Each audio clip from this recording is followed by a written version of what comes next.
चलतु आज लगेगा किसी बीट गछ आउ किसी गाजर गछ ठीक अच्छे। तो खाई सारिक आम दुई भौणी बाहरिकी पलि आसलु जेहेतु आज भी किसी गछ लगे मुझे वीडियो छाड़ी शाग लगे कोशला शाग। तो आज आम कि लगौचु बीट गछ आउ किसी गाजर गछ। तो सान भौणी हाणी देकी जाइथिले मु मंजी पकई देइथिले तापर आम दी जण खेलै देइथिलु। तापर ये आमर कम सरीगला घर कम सारी देकी दुकान बसली टिके आज जो निकल चा कहती कला चा से पीली मुंडा बहुत बिंधा होता शायद गैस कि कौन।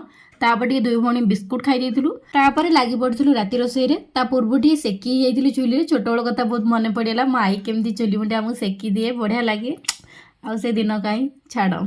तापर आउ कौन भजा कर देइथिलि बैगन भजा बापा जेहेतु बहुत इच्छा था बैगन भजा खाइबापी सांगे सांगे भी आनी तो बैगन भजा कर देकी सान भौणी परटा बेली देइथिला मु परटा सेकी देइथिलि आउ भी दिनर बंधाकोबी कषा थिला ताकू भी गरम कर देइथिलि मिसी खाई देइथिलु। वीडियोटी केमिति लागिला कमेंट निश्चय जणाइबे। बाय।